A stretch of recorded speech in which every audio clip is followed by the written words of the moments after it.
بسم الله الرحمن الرحيم.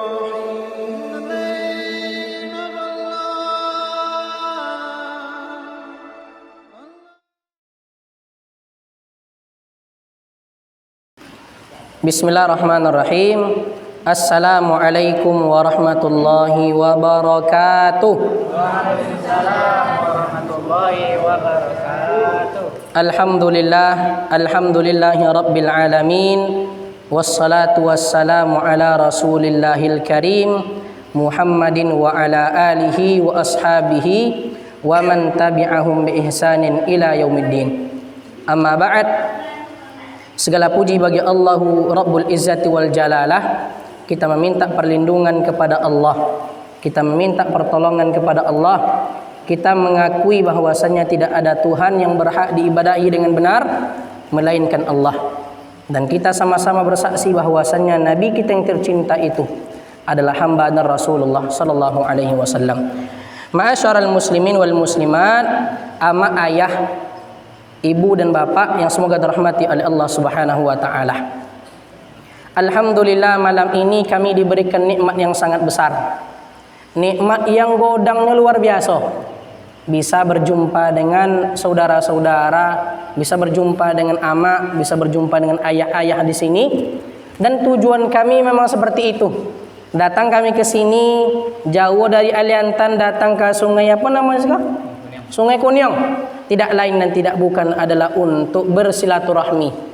Nabi sallallahu alaihi wasallam katakan ada 3 perkara, 3 sesuatu, 3 amal ibadah yang jikalau kalian kerjakan kata Nabi, maka umur kalian akan dipanjangkan oleh Allah. Yang pertama apa Ustaz? Yang pertama adalah menyambung tali silaturahmi.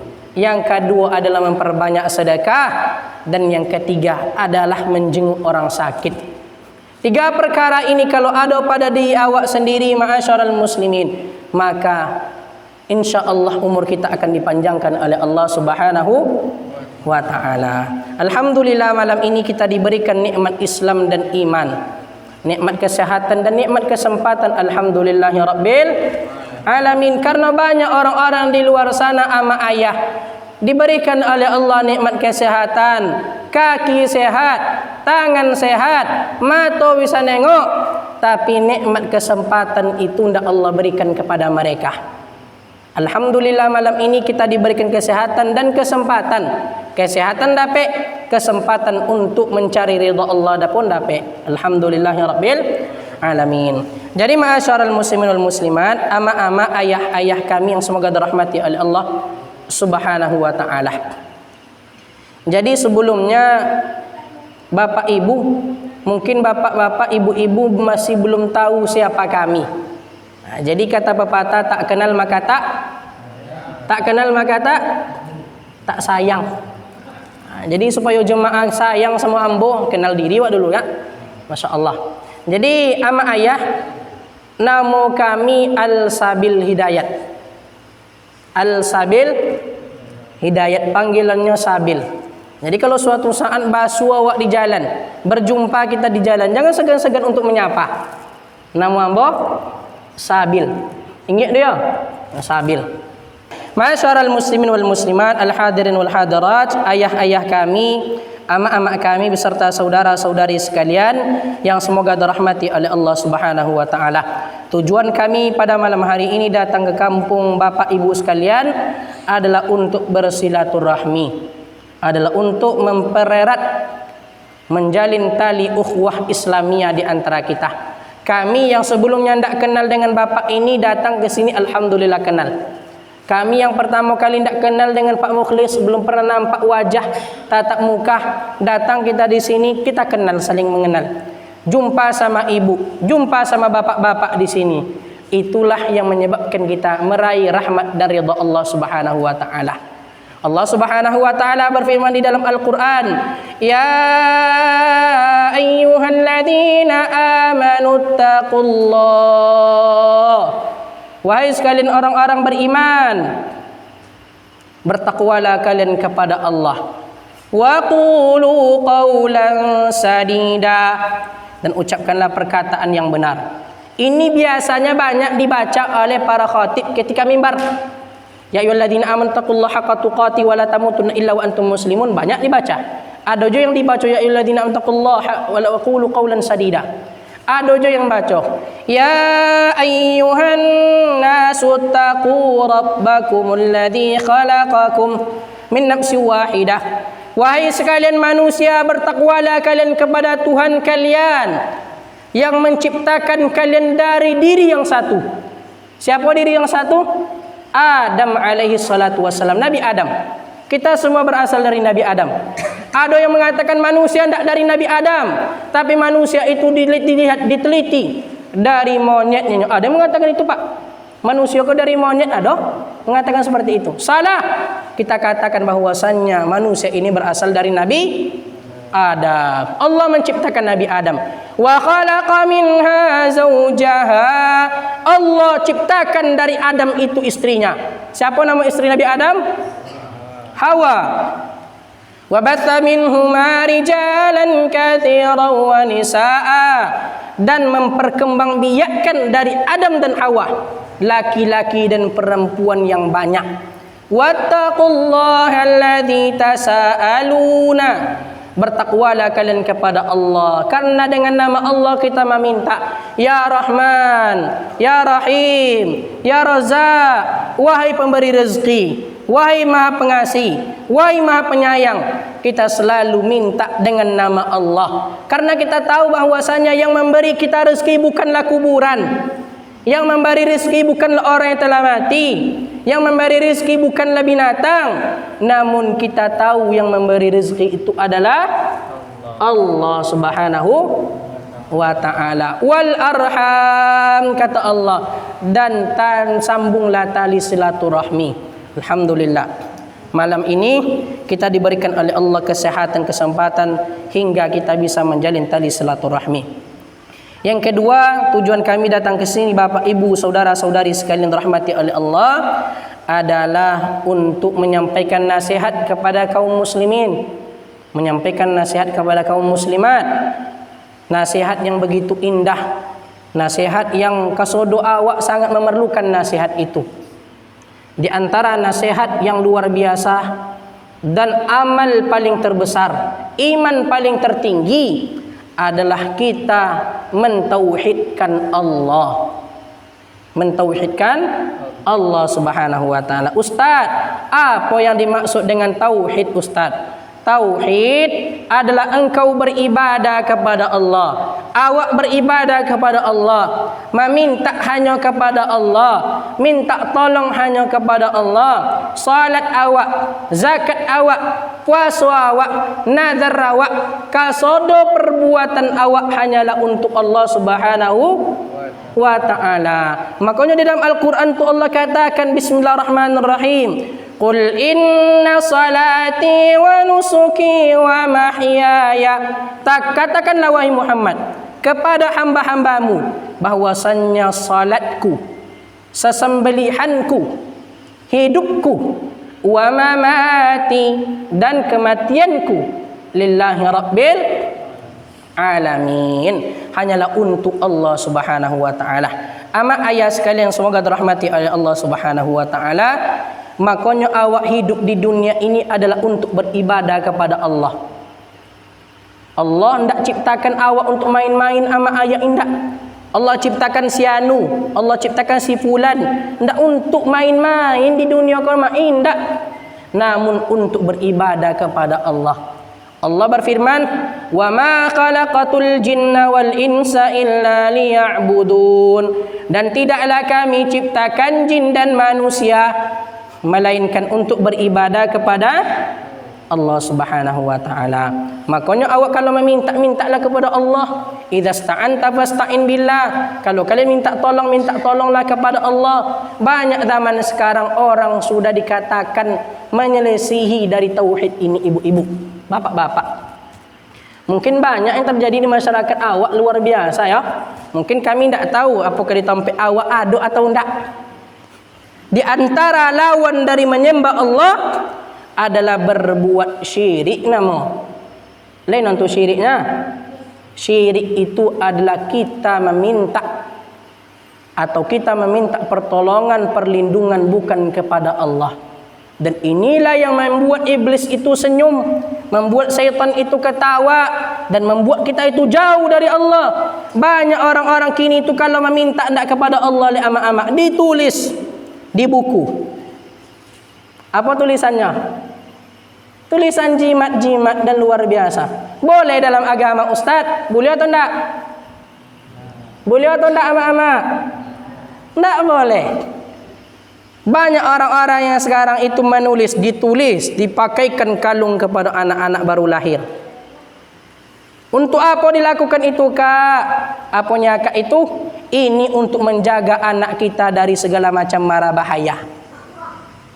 Ketika kita berkeyakinan bahwasannya yang menjaga anak kita, yang memberi mudarat dan manfaat itu bukanlah Allah lagi, namun ada perantara, gelang ini bisa menolong kami, jimat ini bisa memberikan kami.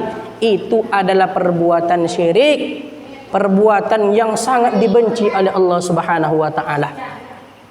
Hati-hati ibu-ibu dirahmati oleh Allah Subhanahu wa taala. Jadi ama-ama, ayah-ayah yang dirahmati oleh Allah, kami pernah datang ke suatu tempat, tidak disebutkan tempatnya mak ya.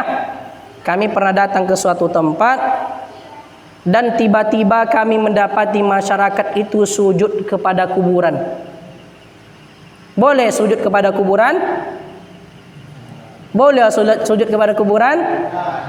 Tidak boleh.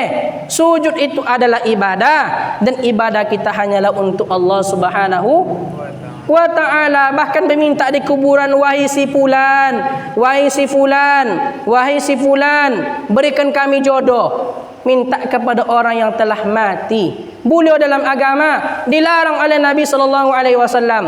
Nabi sallallahu alaihi wasallam mengatakan, la taj'alul qubur aidan. Jangan kalian jadikan kuburan-kuburan itu sebagai tempat hari raya. Jangan kalian jadikan tempat kuburan itu sebagai tempat meminta-minta kalian. Jangan kalian jadikan kuburan itu kuburan-kuburan yang menolong kalian, karena sesungguhnya orang yang telah mati itu tidak akan mendengar perkataan kalian. Makanya itu banyak yang terjadi di masyarakat awak ama-ama sekalian. Luar biasa.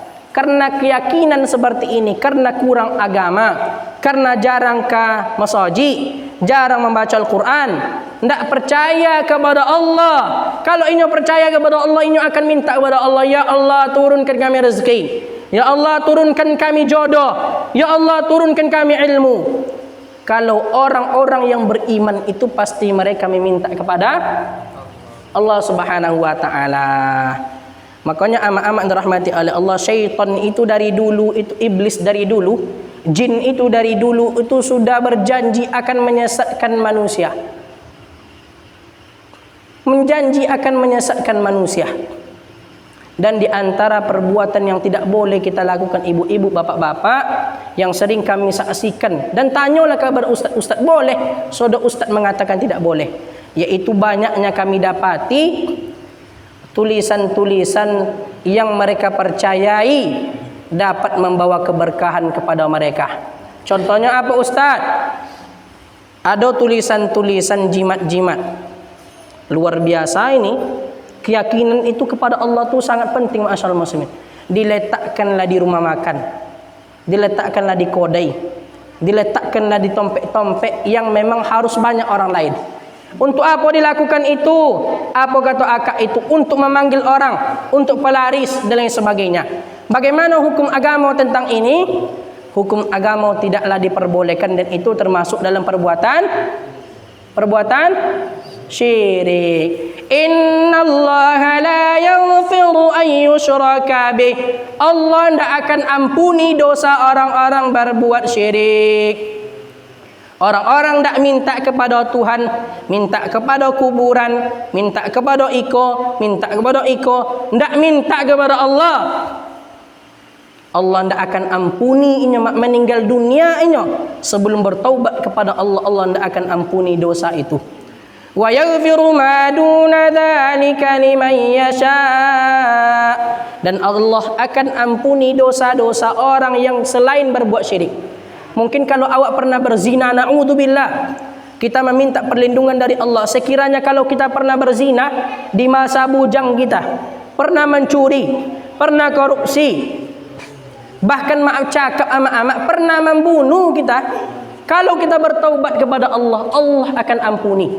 Namun kalau orang-orang berbuat syirik, meninggal dunia mereka, maka mereka tidak akan diampuni oleh Allah. Man akhiru kalamihi la ilaha illallah dakhalal jannah. Barang siapa yang terakhir kali dalam hidupnya mengucapkan kalimat la ilaha illallah, la ilaha illallah, meninggal dunia bapak itu, dakhalal jannah, maka masuk ke dalam surga. Namun man mata yusyrik billah dakhalan nar. Namun barang siapa yang mati wafat dalam keadaan berbuat syirik kepada Allah Subhanahu wa taala, maka mereka akan masuk ke dalam neraka. Banyak yang dipercayai seperti itu, amak-amak, ayah-ayah, banyak yang dipercayai seperti itu. Banyak di antara teman-teman saudara kita yang melakukan seperti itu. Kalau ada di antara kita yang melakukan itu, ma'asyarul muslimin wal muslimat, maka hendaknya dijauhkan, dibuang segala perantara yang menuju kepada kesyirikan itu sendiri. Banyak orang menyakui, contohnya, apa gunanya keris ini? Keris ini bisa membuat kita kebal. Apa gunanya minyak ini? Minyak ini bisa untuk menyembuhkan orang. Apa gunanya bacaan ini? Bacaan ini bisa menarik perhatian jodoh. Banyak orang mengaku seperti itu kan, Mak? Untuk apa gunanya batu ini, batu cincin dan sebagainya? Oh Ustaz, batu cincin ini ada penunggunya nih Ustaz. Untuk apa gunanya? Kalau batu cincin ini dilempar kepada orang Ustaz, sukanya sama awak Ustaz. Itu cinta mereka, itu mereka meminta berharap itu bukanlah kepada Allah Subhanahu wa ta'ala. Maka hendaknya ini yang sangat dijauhkan, ma'asyarul muslimin wal muslimat. Segala sesuatu yang mengantarkan diri kita, yang membawa awak kasodonyo kepada sesuatu yang dapat meraih murka dan marahnya Allah, maka hendaknya kita jauhi segala perbuatan tersebut. Banyak kita dapati ada anak yang baru lahir anak itu dipasangkanlah golang di tangannya, dipasangkanlah kalung dengan harapan agar terbebas dari gangguan orang lain. Boleh dalam agama Ustaz? Tidak boleh. Tanyakanlah kepada Ustaz-Ustaz. Tidak boleh. Tidak ada para ulama yang mengatakan boleh melakukan seperti itu. Itu termasuk syirik. Buat rumah makan, tidak ada orang datang ke rumah makan kita, akhirnya dipasangkanlah lilin. Lilin. Untuk apa lilin itu, Pak? Lilin ini nanti bisa memanggil orang Ustaz. Itu adalah perbuatan syirik. Maka tauhid yang benar adalah kita hanya meminta berharap kepada Allah Subhanahu wa taala. Dan yang sering terjadi di masyarakat kita, dan yang sering terjadi bukan di masyarakat kita, di masyarakat orang lain juga, adalah ketika mereka sedang sakit, mereka tidaklah kembali kepada Allah. Allah Subhanahu wa taala berfirman di dalam Al-Qur'an, "Wasta'inu bis-sabri was-salah." Mintalah kalian kepada Allah dengan sabar dan salat. Innallaha ma'as sabirin. Sesungguhnya Allah itu bersama orang-orang yang sabar. Banyak di antara awak itu amak-amak sekalian rahmati oleh Allah, sudah jelas dilarang dalam agama, masih didatangi. Contohnya apa? Mendatangi dukun. Boleh dalam agama mendatangi dukun, amak-amak? Boleh datang dukun? Apa-apa boleh datang dukun? Tidak boleh.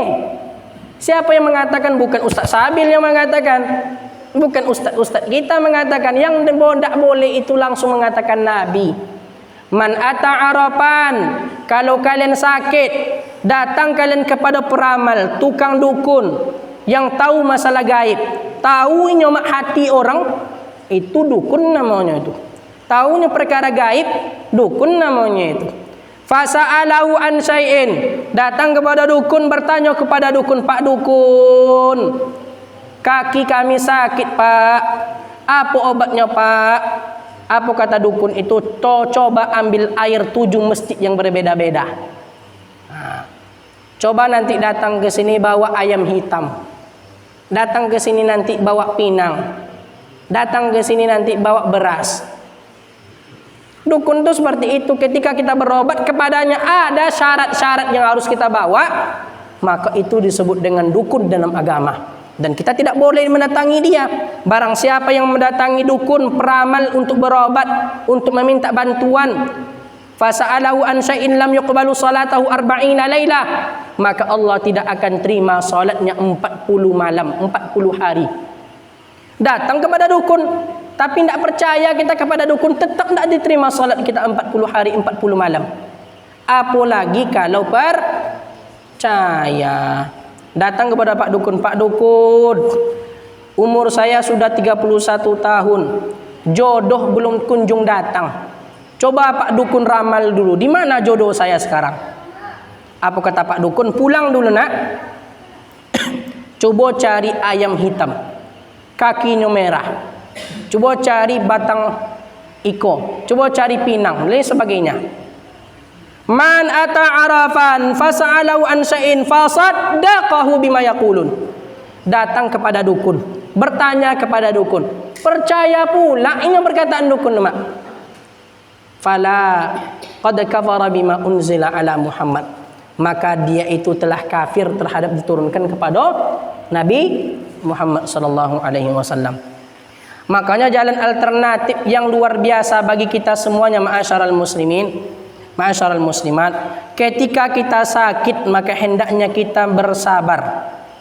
Awak sakit kaki kami ustaz, pawi kami sakit ustaz, anak kami ustaz, lama sakitnya ustaz, belum disembuhkan. Yang pertama bersabar, yang kedua bertawakal. Bertawakal ini berikhtiar, mencari obatnya. Tidaklah Allah turunkan penyakit, melainkan Allah juga turunkan obatnya. Ustaz, kami lah berobat ke mana-mana, lah berobat ke Pekanbaru, lah berobat ke Bangkinang, lah berobat ke Padang, tapi belum kunjung sembuh ustaz. Berarti obatnya belum ditemukan. Di antara obat-obat yang dianjurkan dalam agama adalah Al-Quran. Wa nunazzilu minal Qur'ani ma huwa shifaa. Tidaklah kami turunkan Al-Quran, melainkan Al-Quran itu obat dan penawar bagi orang-orang yang beriman. Makanya di antara sesuatu yang menjadi sebab kesembuhan itu adalah dengan ruqyah. Ruqyah. Ama-ama, ibu-ibu, lay tahu ruqyahnya? Ada yang tahu ruqyah? Ruqyah itu apa Ustadz? Ruqyah itu artinya pengobatan dengan dibacakan ayat-ayat suci Al-Quran. Pengobatan dengan dibacakan ayat-ayat suci Al-Quran, zikir-zikir yang dianjurkan oleh Nabi SAW. Contohnya apa? Banyak di antara kita yang mengalami sakit dada. Maka hendaknya sebaik-baik ruqyah itu adalah ruqyah mandiri, bukan diruqyahkan oleh orang lain. Kita yang meruqyahkan diri kita sendiri. Sakit dada kita, pegang dada itu. Kalau ibu bapak pernah merasakan seperti ini, maka hendaknya dilakukan, diamalkan. Kalau sakit dada, maka pegang yang dada itu sakit, dibaca Al-Fatihah. Bismillahirrahmanirrahim. Alhamdulillahi rabbil alamin, arrahmanirrahim, maliki yaumiddin, iyyaka na'budu wa iyyaka nasta'in. Insyaallah setelah dibacakan Al-Fatihah itu, beberapa hari nanti insya Allah Allah sembuhkan. Sakit kepala ustaz, tidak bisa tidur ustaz, tidak bisa lolo ustaz, payah lolo ustaz. Kenapa bu? Kepala sakit ustaz. Pegang kepala itu, baca 2 surat. Ada namanya Al-Quran itu trikul, namanya itu trikulnya. Qul huwallahu ahad, qul a'udzu birabbil falaq, dan qul a'udzu birabbin nas. 2 dia jadi ambil. Tinggalkan 1 Al-Ikhlas, ambil 2 surat. Qul a'udzu birabbil falaq sama qul a'udzu birabbin nas, dibaca, dipegang. Bismillahirrahmanirrahim. Qul a'udzu birabbil falaq min syarri ma khalaq. Insyaallah barang siapa yang membaca muawwidzatain 2 surat, qul a'udzu birabbin nas, qul a'udzu birabbil falaq, maka tidak akan dapat membahayakannya sampai dia berjumpa dengan Allah Subhanahu wa ta'ala. Maka sebaik-baik juga adalah ruqyah amak. Ayah-ayah, ruqyah. Ruqyah itu ustaz bukanlah untuk mengeluarkan jin dalam badan. Ada orang kesurupan di ruqyah. Wa tabau ma talu syayatin wa ala mulki Sulaiman. Orang kena kesurupan, kemasukan, jin masuk. Baca ruqyah. Bukan itu saja. Namun ruqyah ini adalah penyembuhan terhadap sakit-sakit apapun. Sakit gula bisa ustaz, bisa. Sakit diabetes lain sebagainya bisa. Apalagi rematik bisa. Bisa segalanya. Karena Al-Quran itu bukan untuk mengobati satu penyakit, namun untuk mengobati seluruh penyakit. Tapi kita hanya meminta kepada Allah Subhanahu wa ta'ala. Dan nanti setelah pengajian ini, kalau ada bapak ibu yang memiliki rasa sakit luar biasa terus ingin diruqyah, silakan nanti insya Allah kita ruqyah di sini. Ada yang nak diruqyah enggak? Lai? Alhamdulillah. Apa tuh pernah datang ya? Silakan nanti kalau ada yang ingin diruqyah silakan datang ke sini. Yang nak diruqyah nanti datang nanti setelah kajian ini insya Allah kita ruqyah. Amak-amak ada punya laki di rumah bongi tuh, marah terus. Awalnya baik aja, lembut. Tiba-tiba marahnya luar biasa. Kalau lah marah itu sifat manusiawi. Kalau marah cendapu ustaz sifat manusiawi. Kalau yang tidak manusiawi itu diambil barang-barang dilempar, tidak terkontrol, itu bukan manusiawi, setoni namanya, syaitan. Jadi itu nanti kita ruqyah. Ibu-ibu ada yang ingin diruqyah? Jangan takut. Ustaz, nanti kalau kami diruqyah kesurupan kami ustaz. Enggak. Kalau yang berjin dalam badannya, insya Allah ada reaksi. Tapi kalau tidak ada berjin dalamnya, tidak masalah insya Allah. Ada apa-apa yang ingin diruqyah? Silakan kalau nanti yang ingin diruqyah, silakan diruqyah. Mumpung masih bisa kita ke sini.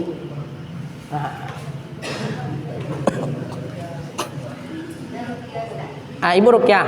Ruqyah lah nanti, tidak masalah. Jangan takut diruqyah ustaz. Kami takut nanti kami diruqyah ustaz. Bangkit jin-jin kami itu ustaz. Kenapa kamu berjin? Coba kalau tidak berjin, tidak akan bangkitnya itu dah. Itu salah siapa? Ya salah kamu. Dan kalau awak memiliki jin, memiliki iblis, awak diganggu oleh syaitan. Kenapa ustaz kadang makala malam hari kami ustaz tidak bisa tidur ustaz? Ruqyahlah. Ustaz kami ustaz laki bini tidak pernah saling tegur. Pernah ustaz, tapi nengok bini nakkan marah aja ustaz. Bini dengan laki melawan aja ustaz. Diruqyah laki bini. InsyaAllah diruqyah laki bini. Tapi jangan takut diruqyah. Kalau tidak dikeluarkan syaitan itu, maka syaitan itulah yang akan menyesatkan kita dari jalan Allah. Malas salat. Ada kami memiliki suami ustaz, suami kami itu tidak salat, malas salat. Adzan orang Allahu Akbar, Allahu Akbar, Allahu Akbar, Allahu Akbar. Malas suami kami mendengarkan adzan ustaz. Pegang kepala suami itu, baca Al-Fatihah. Kalau gelinjak-gelinjaknya, berarti ada reaksi.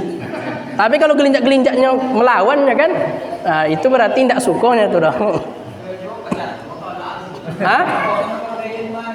Pegang kepala dia namanya, pegang kepala awak baik. Saling-saling meruqyah lah nanti suami istri itu. Masya Allah.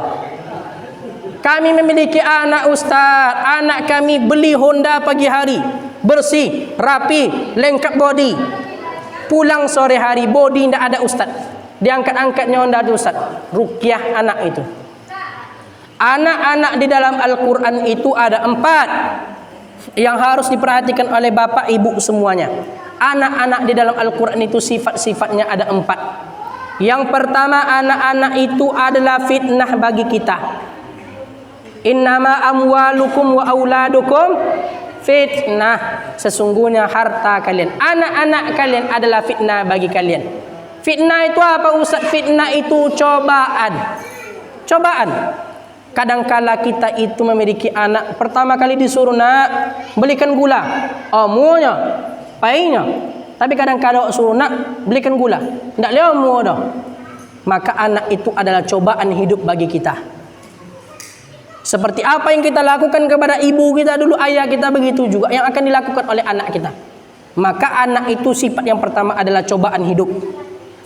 Yang kedua, sifat-sifat anak di dalam Al-Quran adalah anak itu musuh nyata bagi kita. Hati-hati ini, anak-anak yang kedua ini ma'asyarul ummahat wal ikhwan. Hati-hati, musuh nyata bagi kita. Kadangkala anak itu kita tengok di berita, kabar terbaru, seorang anak membunuh ibunya ketika salat dikarenakan ibunya tidak menghendaki permintaan anaknya.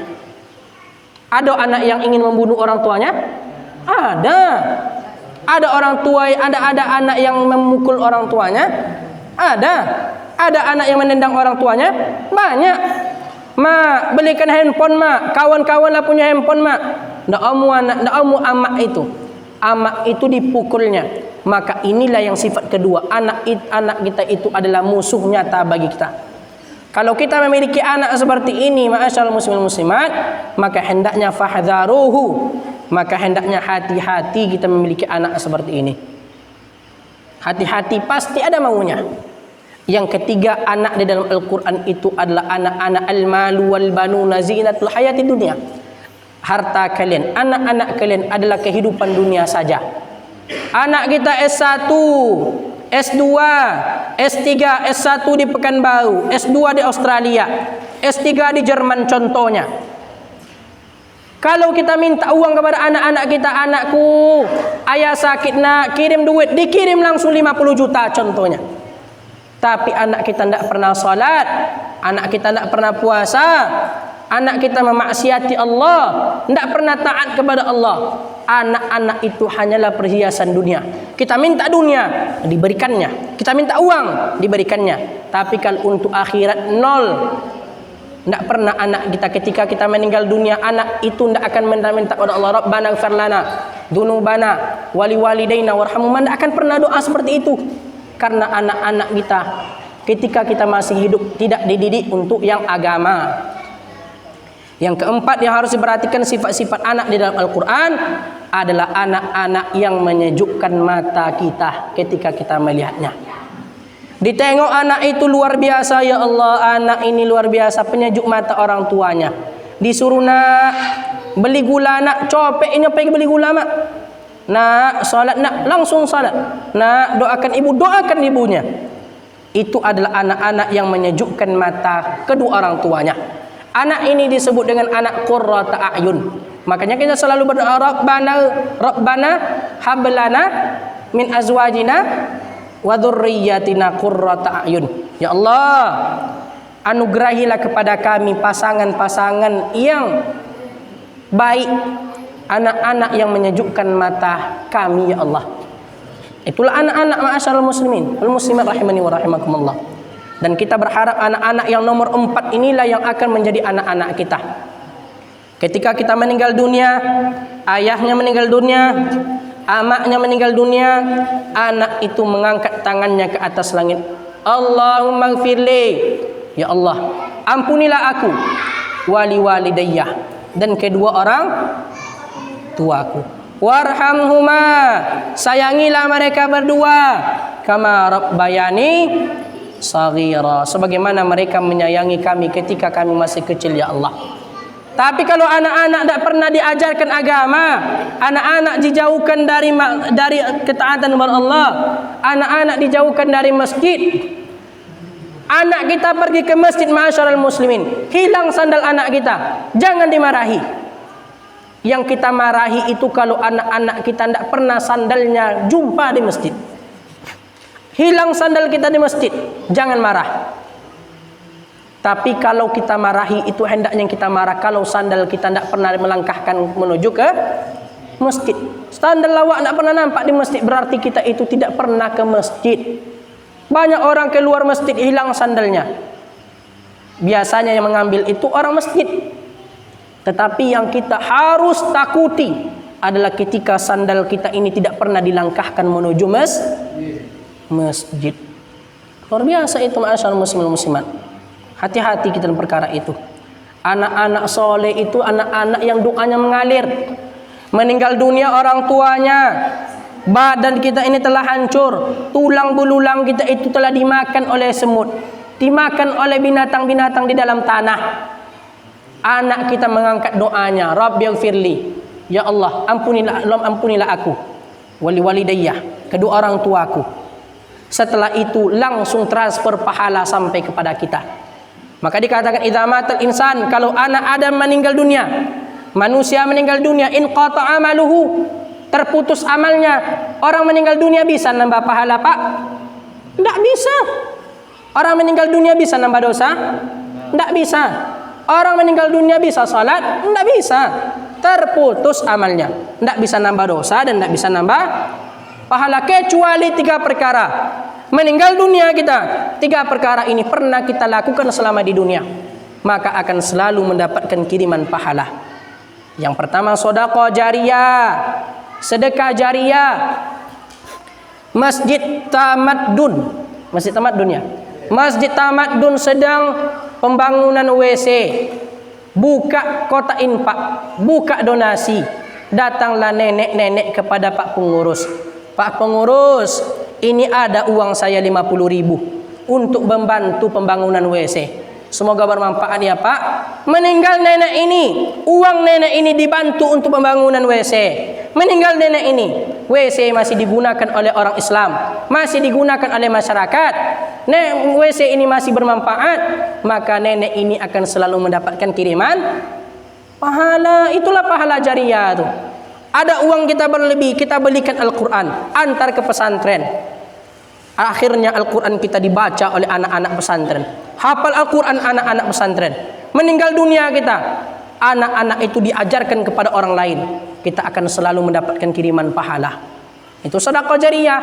Di depan rumah kita semak belukar, banyak tetangga kita di sebelah, kita bersihkan semak belukar itu. Lewatlah orang, jadi jalan. Siapa yang membersihkan jalan tadi? Kita. Meninggal dunia kita, jalan yang kita bersihkan itu lewat orang-orang, dimanfaatkan oleh orang-orang, maka kita akan selalu mendapatkan kiriman pahala. Inilah pahala jariyah ibu-ibu. Yang kedua, ilmun yantafa'u bih. Seorang guru yang mengajarkan kebaikan kepada anak muridnya.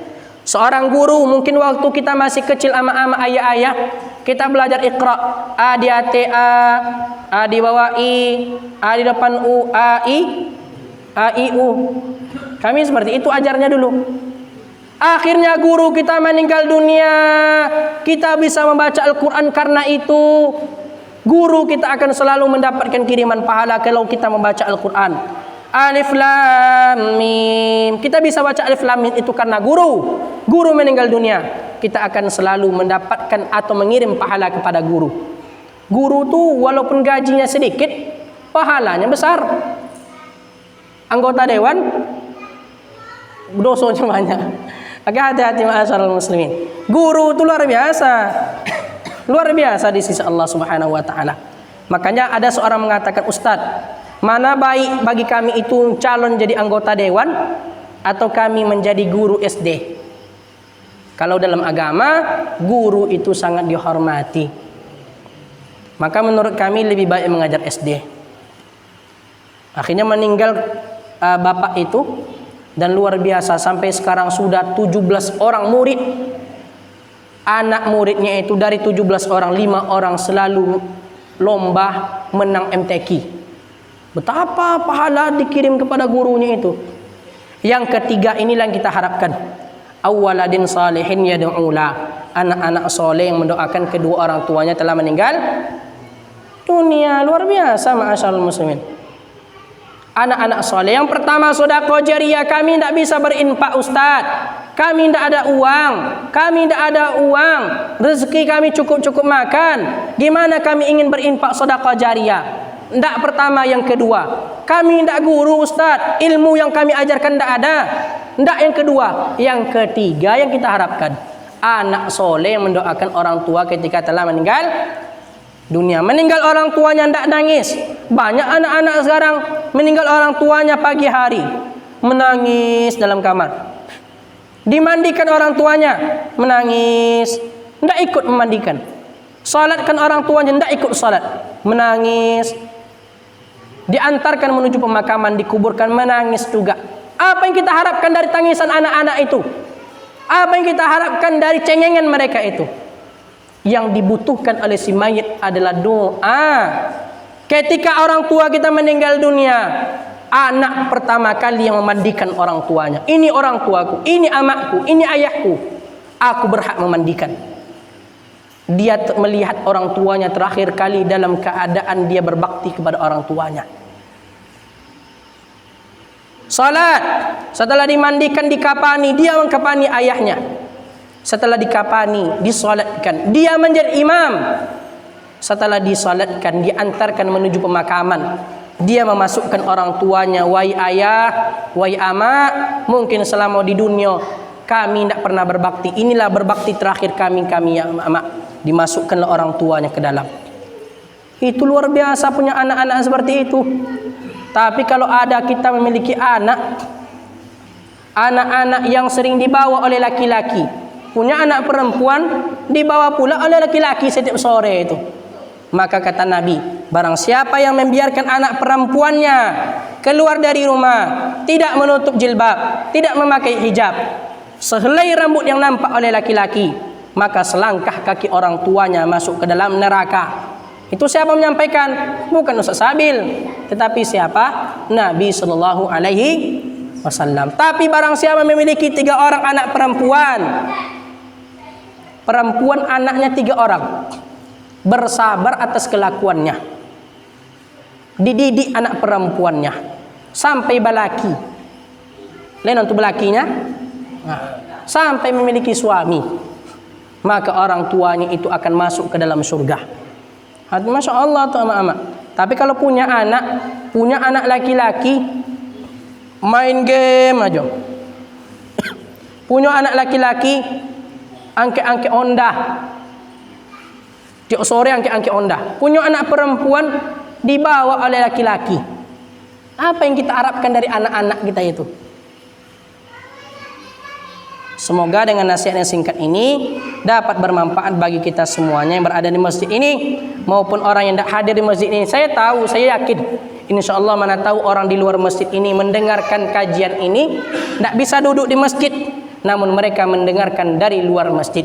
Semoga bermanfaat bagi kaum muslimin, banyak ambil faedah, banyak ambil manfaat, dan semoga pertemuan kita di masjid ini berujung hingga surga Allah Subhanahu wa taala. Kita meminta kepada Allah, ya Allah, kumpulkanlah kami di surga sebagaimana Engkau pertemukan kami, kumpulkan kami di masjid pada malam hari ini. Itu yang kita harapkan amak-amak, ayah-ayah, berkumpul kita di sini. Semoga kumpul kita di sini juga kelak berkumpul kita di surga Allah Subhanahu wa taala. Amin amin ya rabbal alamin. Mungkin itu saja. Yang pertama yang kita bahas tadi adalah tauhid. Bagaimana kita hanya meminta kepada Allah, meminta pertolongan kepada Allah, meminta perlindungan kepada Allah, berdoa hanya kepada Allah, sujud hanya kepada Allah. Karena banyak orang-orang di luar sana sujud kepada kuburan, meminta kepada kuburan, menulis jimat-jimat yang diyakini oleh mereka dapat menolong mereka, sedangkan itu semua tidak dapat menolong mereka. Yang kedua adalah syirik. Syirik adalah sesuatu yang berlawanan dengan tauhid. Syirik adalah engkau beribadah tidak kepada Allah, tidak yakin kepada Allah, syirik.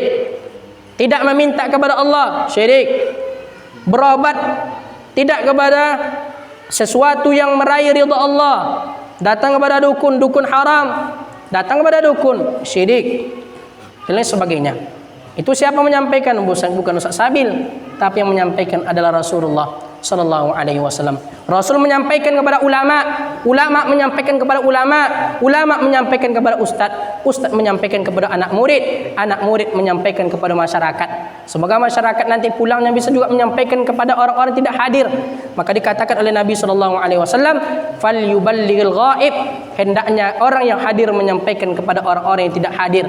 Mana tahu dapat faedah, dapat pelajaran, dapat kebaikan disampaikan kepada orang lain. Mandalla ala khairin, barang siapa yang menyampaikan kebaikan kepada orang lain, menunjukkan jalan kebaikan, falahu mithlu ajri fa'ilih, maka dia akan mendapatkan pahala juga. Kita tunjukkan tadi, pulang kita ke rumah, Masya Allah, tadi di masjid tadi ada ustaz Ustaz menyampaikan tidak boleh seperti ini, disampaikan kepada masyarakat. Akhirnya masyarakat menerima, dia mendapatkan pahala. Dan orang yang menyampaikannya juga mendapatkan pahala. Wallahu a'lam bishawab. Kalau ada pertanyaan Bapak, Ibu silakan. Sebelum kita tutup.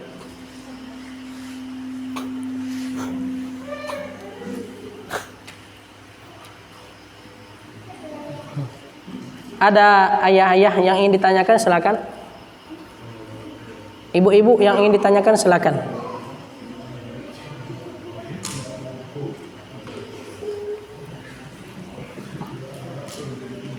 Tanya aja ibu-ibu. Tanya saja. Jangan malu, malu malang kata orang. Dengan bertanya itulah lengketlah ilmu itu. Ada yang ditanya ibu, bapak, ada ditanyakan silakan. Ada yang ditanya enggak? Enggak ada. Pikirlah dulu.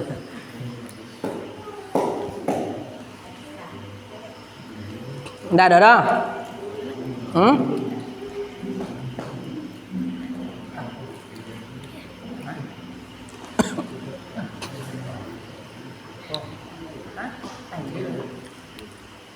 Kalau tidak ada ditanyakan, insya Allah kita tutup pertemuan kita pada malam hari ini. Kalau ditanyakan silakan masalah syirik, tauhid. Ustadz, berarti kalau kami memasang-masang gelang untuk anak bayi dengan yakin itu dapat menolong anak bayi, tidak boleh Ustadz, tidak boleh. Contohnya kalau kami Ustadz pergi ke kuburan, Ustadz ambil tanah kuburan, barokah Ustadz, boleh Ustadz? Boleh? Boleh? Tidak boleh. Pergi kuburan minta semua orang mati, wahai si fulan, minta kami, tidak boleh. Allah Subhanahu wa taala berfirman dalam Al-Qur'an, liqarribuna ilallahi zulfa.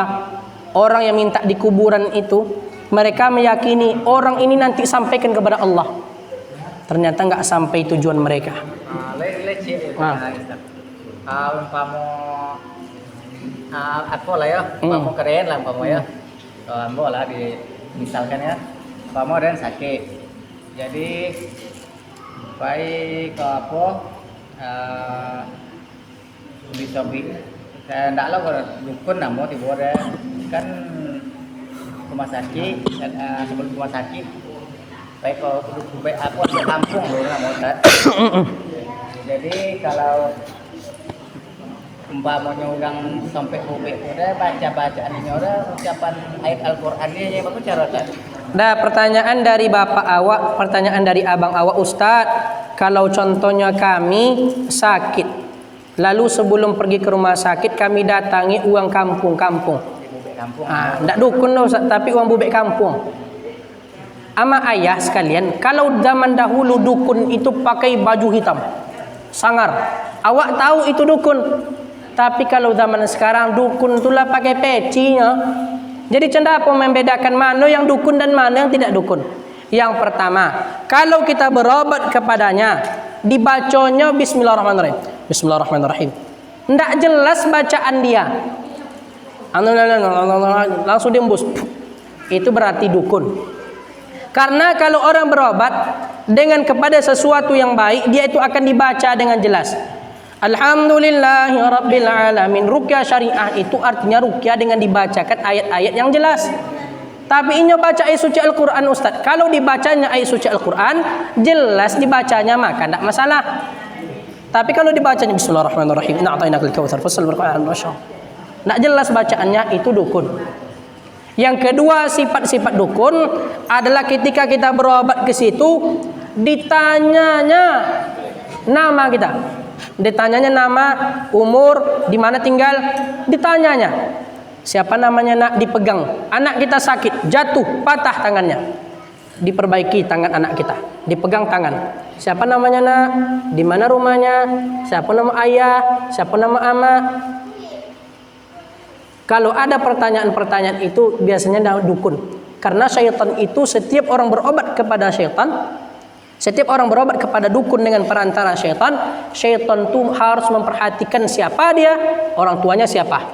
Makanya kalau kita berobat kepada dukun, bukan dukun itu menyembuhkan, syaitan itu yang menyembuhkan dia. Tapi bukan sembuh. Setelah kita ruqyah, syaitan itu akan pergi. Muncul lagi penyakitnya. Makanya ada mak cakap amak-amak sekalian, ayah-ayah sekalian, khitan itu bahasa awaknya sunat. Ini nanti sunatnya. Anak kami takut dilaser, Ustaz. Takut anak kami itu sunat dengan pisau, gunting. Akhirnya sunat dengan cara didukun. Datang dukun ke rumah, anak kita main bola. Disunat dari jarak jauh. Pulang anak kita. Dah seperti disunat, anak kita pulang ke rumah. Siapa yang menyunatnya itu? Syaitan. Kami pernah meruqyah bapak-bapak yang telah disunat namun tidak disunat dengan apa namanya itu? Dengan pisau. Disunat oleh dukun. Akhirnya setelah diruqyah kembali lagi itu. Akhirnya disunat kembali. Itu jangan dipermainkan masalah seperti itu. Itu jin itu.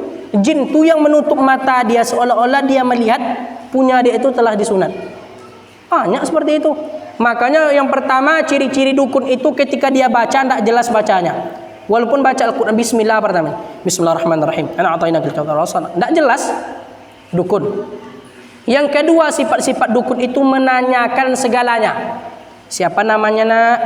Kelas berapa nak? Siapa nama ayahnya? Siapa nama amaknya? Di mana rumahnya nak? Karena syaitan itu telah berkawan dengan dukun.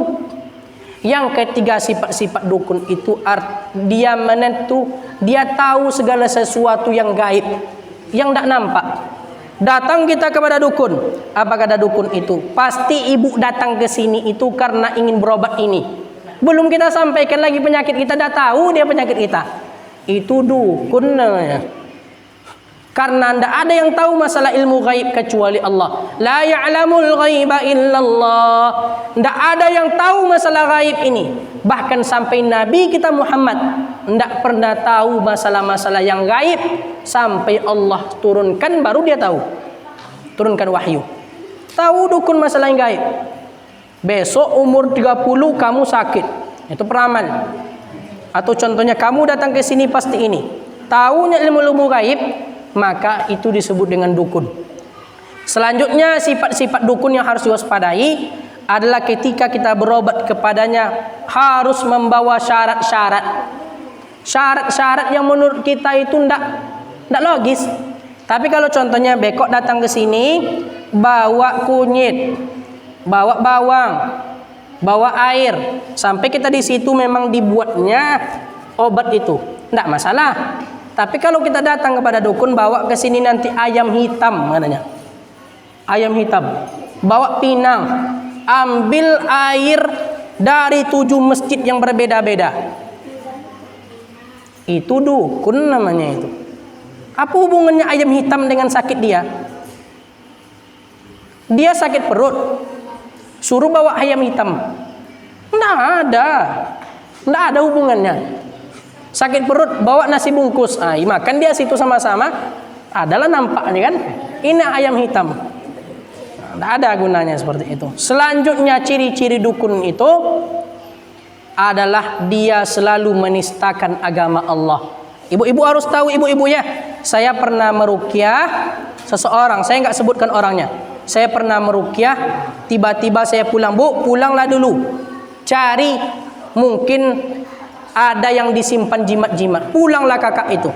Ternyata jumpa di dalam WC-nya ada bacaan Allah. Banyak. Saya pernah meruqyah.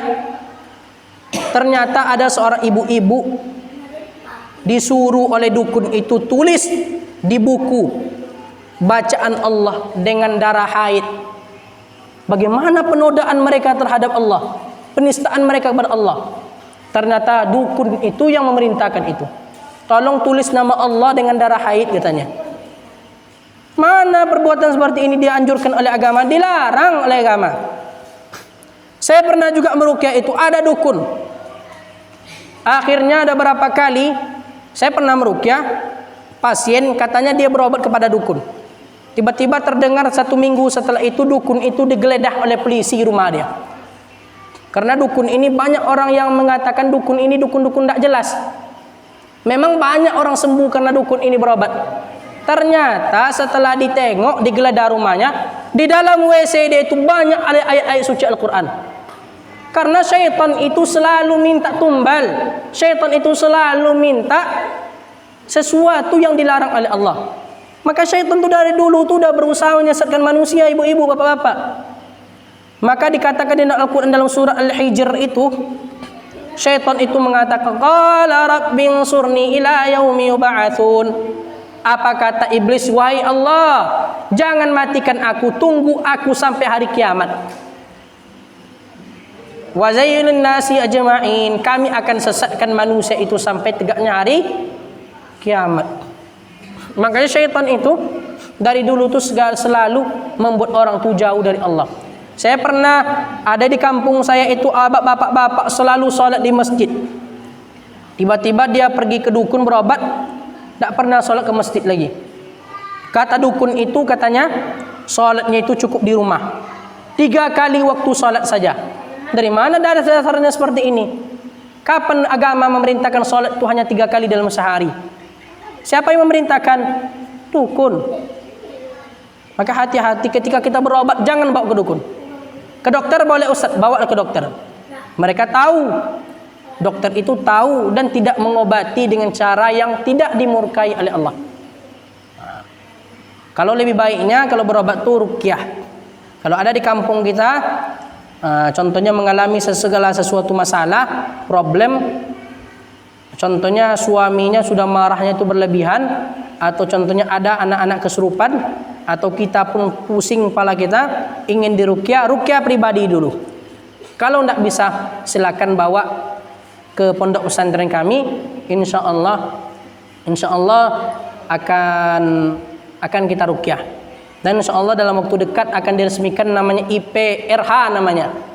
Ini telah ma'ruf ya. Maksudnya di Rokan Hulu ini insya Allah akan ditegakkan ikatan ruqyah Rokan Hulu, IPRH namanya kalau tidak salah saya, yang diterbitkan oleh Pak Zulkifli namanya. Beliau kemenak di Rahul ya, kemenak Rahul, insya Allah akan ditegakkan. Jadi kalau ada orang Rahul ini kena santet, kena guna-guna, kena santet itu bagaimana Ustaz? Awalnya baik-baik saja, ada orang benci sama dia, disantetnya, dibawa ke dukun. Pak dukun, saya benci dia. Ada fotonya kata Pak dukun, ada. Ditengokin fotonya, disantet sama dukun. Makanya kita itu sangat dibenci kalau memposting foto di Facebook. Nah, kalau kita nantinya ada yang tidak suka sama kita, akhirnya foto kita itu dibawa ke dukun. Nah, banyak yang terjadi seperti diguna-guna. Ada juga suami istri berpisah, suami benci kepada istri, istri benci pada suami. Ada seperti itu, dikarenakan diguna-guna sama orang lain. Nah, semuanya itu adalah perbuatan syaitan. Wallahu a'lam bishawab.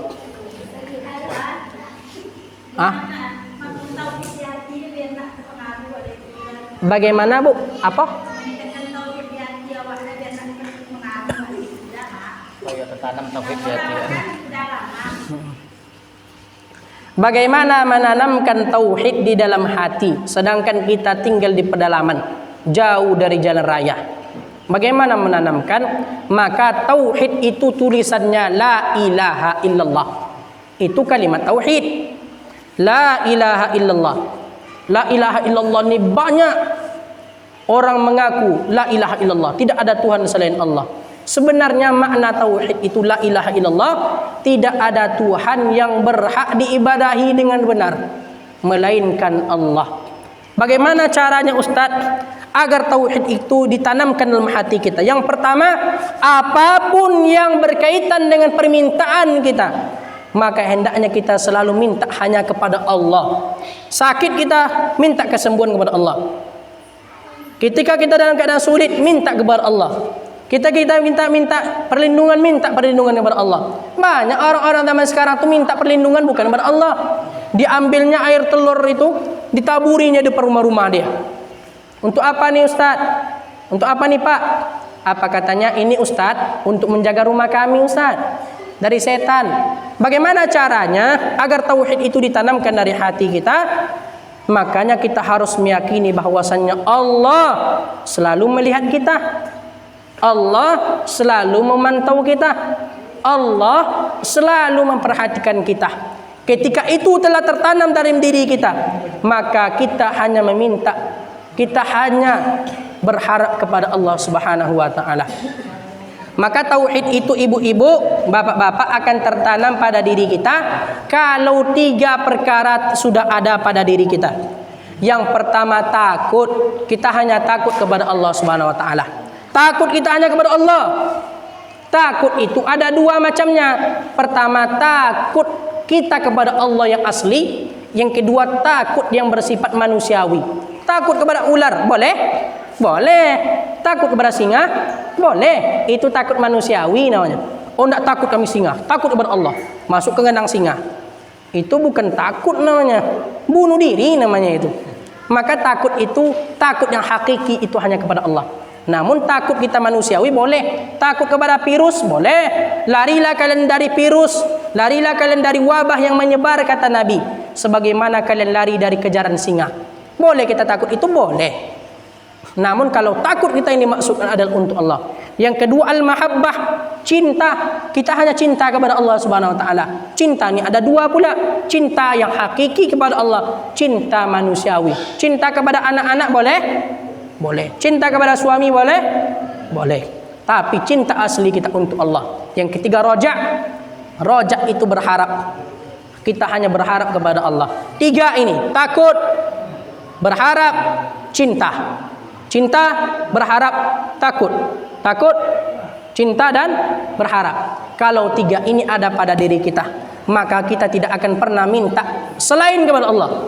Kita tidak akan pernah minta kesembuhan kepada Allah. Takdir kita itu telah ada.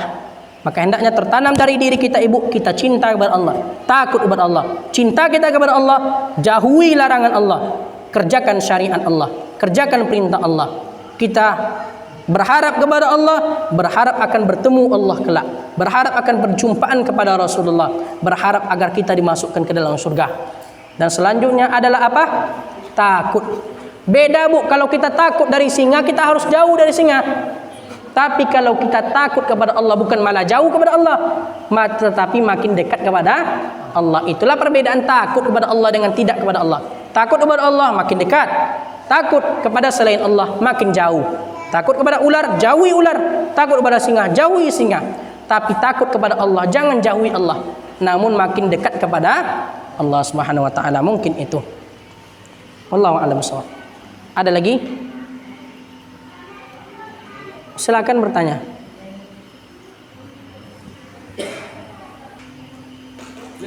Tanyalah. Kalau bisa duduk situ. Apa, Ustaz? Di mana-mana pun mungkin GA yang saya itu termasuk mungkin Indonesia GA yang saya itu pakai golang apa jangan punya goleng. Apa? Golang apa? Masuk itu kiri atau macam mana? Golang tanam. Mulai jangan karena tanaman rumah tiba tidak namo jangan. Begini ibu-ibu, yang tidak diperbolehkan itu ketika kita menggantungkan sesuatu gelang, kalung, dan berkeyakinan, yakin tuh dari hati itu sebenarnya membuat orang tuh dimurkai oleh Allah. Contohnya apa? Kami pakai gelang, Ustadz. Gelang ini itu dari buah-buahan yang memang bisa menyerap, ada khasiatnya di situ, maka tidak masalah. Tapi kalau kita mengatakan ini gelang biasa, tapi dalamnya itu ada isinya, bisa menjaga kita, itu yang tidak diperbolehkan. Tapi kalau gelang-gelang terapi, gelang-gelang yang dipakai memang ada khasiatnya.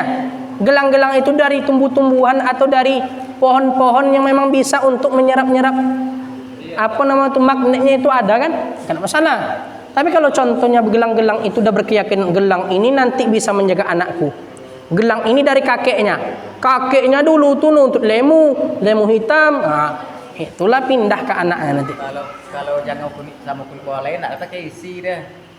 Kalau contohnya itu memang alami, tidak masalah dipakai. Tapi untuk menyembuhkan atau untuk kesehatan.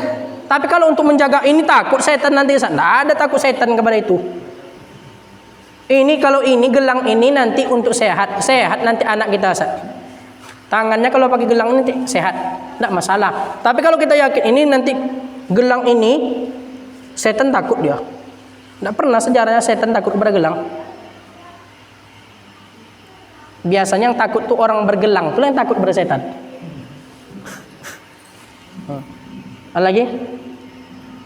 Kalau yang pakai gelang tadi ada khasiat untuk kesehatan, tidak masalah. Tapi kalau untuk menjaga, sebaik-baik penjagaan itu adalah Allah. Makanya Allah itu Al-Hafidh, yang maha menjaga. Nah, selanjutnya ada lagi? Nah, ada kan? Kalau tidak ada, mungkin kita tutup kajian kita pada malam hari ini. Dan saya Sabil Hidayat memohon doa dari Bapak Ibu sekalian. Insya Allah minggu-minggu ini kami akan mendaftarkan diri, berkas-berkas kami akan dikirim untuk pelanjutan sekolah kami kuliah ke Madinah. Jadi mohon doa dari ibu-ibu sekalian agar kami menuntut ilmu sampai ke negara Arab Saudi sana dimudahkan oleh Allah Subhanahu wa taala. Amin ya rabbal alamin. Mungkin ini saja, mohon maaf kesalahan kata atau ucapan yang tidak enak didengar, yang tidak lomak ditengok, mohon dimaafkan. Lah bisa dimaafkan jemaah? Alhamdulillahirabbil alamin. Wabillahi taufiq wal hidayah. Subhanakallahumma bihamdika asyhadu an la ilaha illa anta astaghfiruka wa atubu ilaik. Assalamualaikum warahmatullahi wabarakatuh. Illallah. La ilaha illallah ni banyak orang mengaku la ilaha illallah, tidak ada Tuhan selain Allah. Sebenarnya makna tauhid itu la ilaha illallah, tidak ada Tuhan yang berhak diibadahi dengan benar melainkan Allah. Bagaimana caranya Ustaz agar tauhid itu ditanamkan dalam hati kita? Yang pertama, apapun yang berkaitan dengan permintaan kita, maka hendaknya kita selalu minta hanya kepada Allah. Sakit kita minta kesembuhan kepada Allah. Ketika kita dalam keadaan sulit, minta kepada Allah. Kita minta perlindungan kepada Allah. Banyak orang-orang zaman sekarang tu minta perlindungan bukan kepada Allah. Diambilnya air telur itu, ditaburinya di rumah-rumah dia. Untuk apa nih Ustaz? Untuk apa nih Pak? Apa katanya? Ini Ustaz untuk menjaga rumah kami Ustaz dari setan. Bagaimana caranya agar tauhid itu ditanamkan dari hati kita? Makanya kita harus meyakini bahwasannya Allah selalu melihat kita, Allah selalu memantau kita, Allah selalu memperhatikan kita. Ketika itu telah tertanam dalam diri kita, maka kita hanya meminta, kita hanya berharap kepada Allah Subhanahu wa taala. Maka tauhid itu ibu-ibu, bapak-bapak akan tertanam pada diri kita kalau 3 perkara sudah ada pada diri kita. Yang pertama takut, kita hanya takut kepada Allah Subhanahu wa taala. Takut kita hanya kepada Allah. Takut itu ada 2 macamnya. Pertama takut kita kepada Allah yang asli, yang kedua takut yang bersifat manusiawi. Takut kepada ular, boleh? Boleh. Takut kepada singa, boleh. Itu takut manusiawi namanya. Oh, tidak takut kami singa, takut kepada Allah. Masuk ke kandang singa. Itu bukan takut namanya, bunuh diri namanya itu. Maka takut itu, takut yang hakiki itu hanya kepada Allah. Namun takut kita manusiawi boleh. Takut kepada virus boleh. Larilah kalian dari virus, larilah kalian dari wabah yang menyebar kata Nabi, sebagaimana kalian lari dari kejaran singa. Boleh kita takut itu, boleh. Namun kalau takut kita ini maksudkan adalah untuk Allah. Yang kedua al-mahabbah, cinta. Kita hanya cinta kepada Allah Subhanahu wa taala. Cinta ini ada 2 pula. Cinta yang hakiki kepada Allah, cinta manusiawi. Cinta kepada anak-anak boleh? Boleh. Cinta kepada suami boleh? Boleh. Tapi cinta asli kita untuk Allah. Yang ketiga roja. Roja itu berharap. Kita hanya berharap kepada Allah. 3 ini, takut, berharap, cinta. Cinta, berharap, takut. Takut, cinta dan berharap. Kalau 3 ini ada pada diri kita, maka kita tidak akan pernah minta selain kepada Allah. Kita tidak akan pernah minta kesembuhan kepada Allah. Takdir kita itu telah ada. Maka hendaknya tertanam dari diri kita ibu, kita cinta kepada Allah, takut kepada Allah. Cinta kita kepada Allah, jauhi larangan Allah, kerjakan syariat Allah, kerjakan perintah Allah. Kita berharap kepada Allah, berharap akan bertemu Allah kelak, berharap akan perjumpaan kepada Rasulullah, berharap agar kita dimasukkan ke dalam surga. Dan selanjutnya adalah apa? Takut. Beda bu, kalau kita takut dari singa, kita harus jauh dari singa. Tapi kalau kita takut kepada Allah, bukan malah jauh kepada Allah, tetapi makin dekat kepada Allah. Itulah perbedaan takut kepada Allah dengan tidak kepada Allah. Takut kepada Allah makin dekat, takut kepada selain Allah makin jauh. Takut kepada ular, jauhi ular. Takut kepada singa, jauhi singa. Tapi takut kepada Allah, jangan jauhi Allah, namun makin dekat kepada Allah Subhanahu wa taala. Mungkin itu. Wallahu a'lam bishawab. Ada lagi? Silakan bertanya.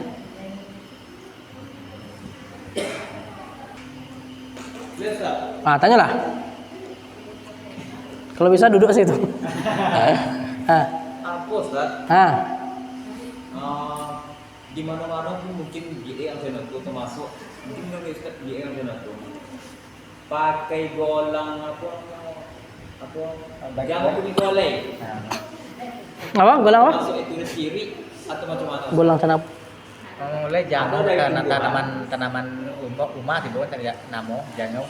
Begini ibu-ibu, yang tidak diperbolehkan itu ketika kita menggantungkan sesuatu gelang, kalung, dan berkeyakinan, yakin tuh dari hati itu sebenarnya membuat orang tuh dimurkai oleh Allah. Contohnya apa? Kami pakai gelang Ustadz. Gelang ini itu dari buah-buahan yang memang bisa menyerap, ada khasiatnya di situ, maka tidak masalah. Tapi kalau kita mengatakan ini gelang biasa, tapi dalamnya itu ada isinya, bisa menjaga kita, itu yang tidak diperbolehkan. Tapi kalau gelang-gelang terapi, gelang-gelang yang dipakai memang ada khasiatnya. Gelang-gelang itu dari tumbuh-tumbuhan atau dari pohon-pohon yang memang bisa untuk menyerap-nyerap magnetnya itu ada kan? Tidak masalah. Tapi kalau contohnya gelang-gelang itu udah berkeyakinan gelang ini nanti bisa menjaga anakku. Gelang ini dari kakeknya dulu tuh nuntut lemu hitam. Itulah pindah ke anaknya nanti. Kalau jangan sama kulit lain tidak pakai isi deh. Kalau contohnya itu memang alami, tidak masalah dipakai. Tapi untuk menyembuhkan atau untuk kesehatan. Tapi kalau untuk menjaga ini takut setan nanti, tidak ada takut setan kepada itu. Ini kalau ini gelang ini nanti untuk sehat nanti anak kita. Tangannya kalau pakai gelang ini sehat, tidak masalah. Tapi kalau kita yakin ini nanti gelang ini setan takut dia. Tidak pernah sejarahnya setan takut kepada gelang. Biasanya yang takut tuh orang bergelang, tuh yang takut kepada setan. Ada lagi? Kalau yang pakai gelang tadi ada khasiat untuk kesehatan, tidak masalah. Tapi kalau untuk menjaga, sebaik-baik penjagaan itu adalah Allah. Makanya Allah itu Al-Hafidh, yang maha menjaga. Nah, selanjutnya ada lagi? Nah, ada kan? Kalau tidak ada, mungkin kita tutup kajian kita pada malam hari ini. Dan saya Sabil Hidayat memohon doa dari Bapak Ibu sekalian. Insya Allah minggu-minggu ini kami akan mendaftarkan diri, berkas-berkas kami akan dikirim untuk pelanjutan sekolah kami kuliah ke Madinah. Jadi mohon doa dari ibu-ibu sekalian agar kami menuntut ilmu sampai ke negara Arab Saudi sana dimudahkan oleh Allah Subhanahu wa taala. Amin ya rabbal alamin. Mungkin saja mohon maaf kesalahan kata atau ucapan yang tidak enak didengar, yang tidak lomak ditengok, mohon dimaafkan. Bisa dimaafkan jemaah? Alhamdulillahirabbil alamin. Wabillahi taufiq wal hidayah. Subhanakallahumma bihamdika asyhadu an la ilaha illa anta astaghfiruka wa atubu ilaik. Assalamualaikum warahmatullahi wabarakatuh. Waalaikumsalam.